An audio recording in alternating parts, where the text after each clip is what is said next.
Hello everyone, a very warm welcome to you all. Today in this video we will be discussing about Memorandum of Association for Companies. Today we will dive into the essentials of what MOA is, why it's crucial and how it shapes the foundation of a company. So let's get started. Now, first of all, what is Memorandum of Association? The Memorandum of Association is the first most important document in the life of a company. तो company की life का सबसे पहला most important document जो होता है वो होता है memorandum of association. Memorandum of association के 6 क्लॉजेज होते हैं including the object clause. Means out of the 6 clause एक क्लॉज होता है ऑब्जेक्ट क्लॉज जिसमें ये मेंशन किया जाता है कि कंपनी किस पर्पस से बनी है. मींस उसका क्या ऑब्जेक्ट रहेगा या वो क्या काम करेगी. इन case of OPC it contains 7 clauses.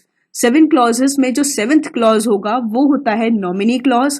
Means जो पर्सन है जो कंपनी का मेंबर है वो उसमें ये मेंशन करता है कि in case of my death और incapacity my nominee will become the sole member of the company.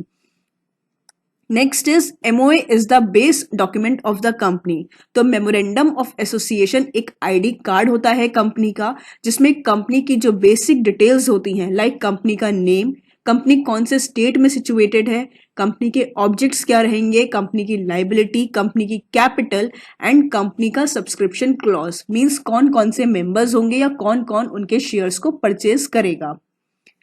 Memorandum of association कब प्रिपेयर किया जाता है? मेमोरेंडम ऑफ एसोसिएशन कंपनी को इनकॉर्पोरेट करने से पहले क्रिएट किया जाता है. कौन क्रिएट करता है? कंपनी के प्रमोटर्स उसको क्रिएट करवाते हैं. किसके through? Practising company secretary, chartered accountant, cost accountant या एडवोकेट. इन चारों में से कोई भी उस मेमोरेंडम को प्रिपेयर कर सकता है कंपनी के प्रमोटर्स के कहने पे. As per Section 2, Clause 56 of Companies Act 2013, इस सेक्शन और इस क्लॉज में कंपनी के MOA की डेफिनेशन दी गई है. As per this definition, MOA means originally which is framed at the time of incorporation. means जो MOA हमने प्रिपेयर किया है at the time of incorporation या फिर उसको ऑल्टर किया गया है और altered from time to time in pursuance of previous company laws of this act.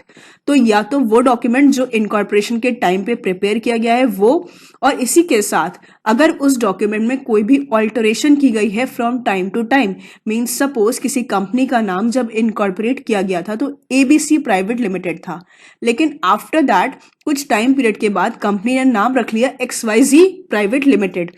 तो अब जो मेमोरेंडम है उसमें ये नाम रिफ्लेक्ट करेगा, वहां पे भी नाम को चेंज किया जाता है और उस डॉक्यूमेंट को भी जो ऑल्टर्ड डॉक्यूमेंट है वो भी एक ऑल्टर्ड मेमोरेंडम ऑफ एसोसिएशन ही कहलाता है. ऑब्जेक्ट क्लॉज जो मेमोरेंडम ऑफ एसोसिएशन में मेंशन होते हैं वो ऑब्जेक्ट्स को डिफाइन करते हैं. मींस पॉसिबल स्कोप जहां जहां पे कंपनी वर्क कर सकती है. कोई भी काम जो ऑब्जेक्ट्स के बाहर है, मींस मेमोरेंडम ऑफ एसोसिएशन के बाहर अगर कोई भी काम कंपनी करती है, अगर कंपनी ने एक पर्टिकुलर टाइप के ऑब्जेक्ट्स उसमें मेंशन कर रखे हैं कि कंपनी ये काम करेगी, बट अगर उस काम के अलावा कंपनी ने कोई भी काम किया तो वो अल्ट्रा वायरस माना जाता है. दैट मीन्स कंपनी के पावर्स के बियॉन्ड माना जाता है और वो एग्रीमेंट या वो एक्ट वो कंसिडर किया जाता है void ab initio. What is void ab initio? Void ab initio is the Latin term, एक लैटिन वर्ड है जिसका मतलब होता है void from the very beginning. जब से वो काम स्टार्ट हुआ है उसका कोई भी लीगल इफेक्ट नहीं है, तो ये माना जाता है काम void ab initio.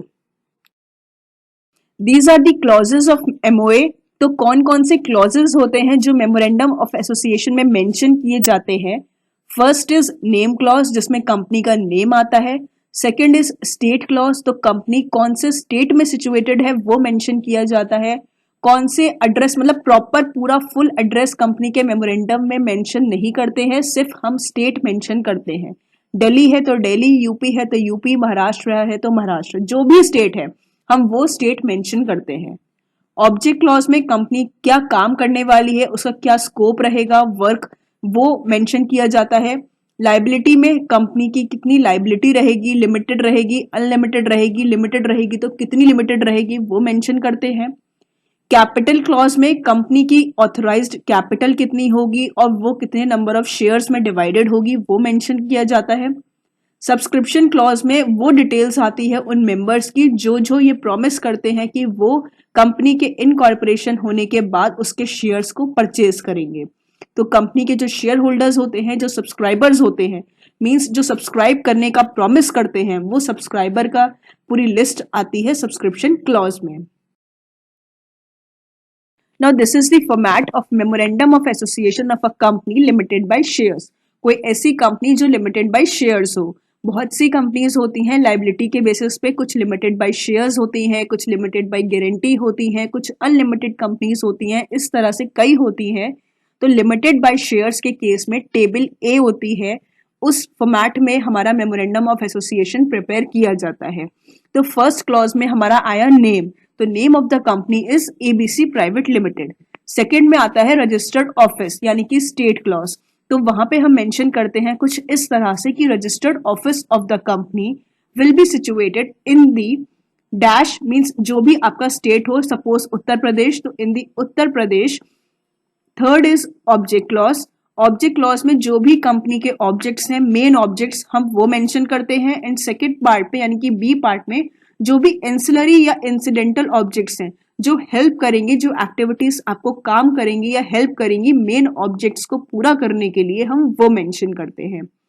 Next is liability clause. तो अगर आपकी कंपनी की लाइबिलिटी लिमिटेड बाय शेयर्स है तो हम उस तरह से मेंशन करते हैं कि liability of the members is limited and this liability is limited to the amount unpaid. जो भी शेयर्स का अमाउंट अनपेड है रहेगा वो, if any, on the shares held by them. Next is capital clause, तो जिसमें हम कंपनी की ऑथराइज शेयर कैपिटल कितनी रहेगी। फॉर एग्जाम्पल यहाँ पे 1 लाख ली है, तो authorise share capital of the company is ₹1 lakh divided into 10,000 equity shares of ₹10 each. तो इस तरह से हम ऑथराइज शेयर कैपिटल को डिफाइन करते हैं। अगर आपका शेयर 100 रुपीज का रखना है तो यहाँ पे 1000 शेयर्स ऑफ ₹100 ईच करके आ जाएगा। Next is subscription clause. अब नाउ सपोज मिस्टर ए और मिस्टर बी सब्सक्राइबर्स हैं, कितना उन्होंने शेयर्स लिया है हमने वो मेंशन किया है। सिग्नेचर क्लॉज में मिस्टर ए और मिस्टर बी के सिग्नेचर्स आएंगे।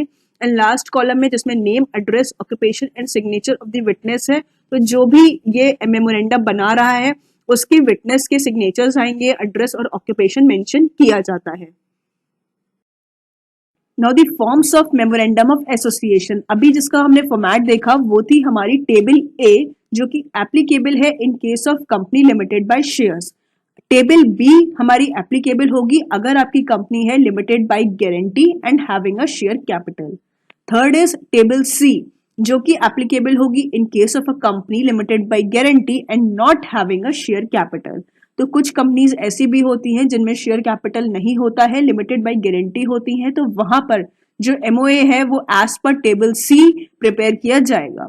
Next is table D which is applicable in the case of unlimited companies not having the share capital, जिसमें कंपनी के मेंबर्स की लाइबिलिटी अनलिमिटेड होती है। Next is table E which is applicable in case of unlimited companies having the share capital. तो ऐसे cases में company की share capital होती है बट लाइबिलिटी मेंबर्स की अनलिमिटेड होती है। For some related videos like what is ultra virus, what is beyond the powers, types of companies and other related videos, you can find the link of the detailed video in the description box. So thank you so much and stay connected, keep learning.